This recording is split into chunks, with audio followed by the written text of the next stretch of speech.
السلام علیکم ورحمۃ اللہ وبرکاتہ۔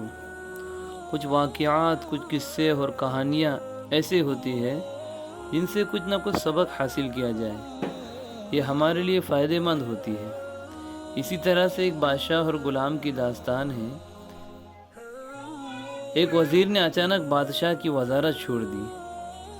جو وزیر تھا بادشاہ کا، اس نے وزارت چھوڑ دی اور گھر جا کر اللہ کی عبادت میں مشغول ہو گیا۔ بادشاہ بہت پریشان ہوا اور وزیر کے پاس گیا اور پوچھا کہ میری طرف سے تم پر کوئی زیادتی ہوئی ہو تو بتاؤ، کسی نے کچھ کہا ہو تو بتاؤ، اچانک چھوڑ کر چلے جانا، اچانک وزارت چھوڑنے کی وجہ کیا ہے؟ وزیر نے بادشاہ سے کہا، میرے وزارت چھوڑنے کی 6 وجوہات ہیں، یعنی 6 بات ایسی ہے جس کی وجہ سے میں آپ کو چھوڑ کر آیا ہوں۔ نمبر 1، تم بیٹھے رہتے ہو اور ہم آپ کے ادب میں کھڑے رہتے ہیں، اور اب میں جس بادشاہ کا غلام ہوں اس کی عبادت یعنی نماز میں بھی بیٹھنے کا حکم ہے۔ نمبر 2، تم کھاتے رہتے ہو اور ہم کھڑے دیکھتے رہتے ہیں، اور اب میں جس بادشاہ کا غلام ہوں وہ بھوک سے خود پاک ہے لیکن ہمیں پیٹ بھر کھلاتا ہے۔ نمبر 3، تم سوئے رہتے ہو اور ہم جاگتے رہتے ہیں اور تمہاری حفاظت کرتے رہتے ہیں۔ اب میں جس بادشاہ کا غلام ہوں وہ نیند سے پاک ہے، وہ جاگتا ہے، میں سوتا ہوں تو وہ میری حفاظت کرتا ہے۔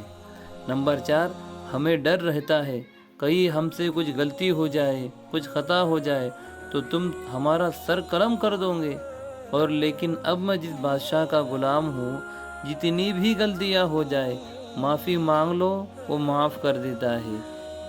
نمبر 5، ہم تم سے کچھ مانگتے تھے، تم اپنی حیثیت کے مطابق دیتے تھے، اور کبھی کبھی انکار بھی کر دیتے تھے، اور کبھی کبھی بول کر بھی بتاتے تھے کہ تم کو پہلے کچھ دیا اب تمہیں نہیں ملے گا، لیکن اب میں جس بادشاہ کا غلام ہوں میں اس سے جو بھی کچھ مانگتا ہوں وہ فوراً عطا کر دیتا ہے، اور کبھی کہتا بھی نہیں کہ پہلے بھی تمہیں بہت عنایت کر چکا ہوں۔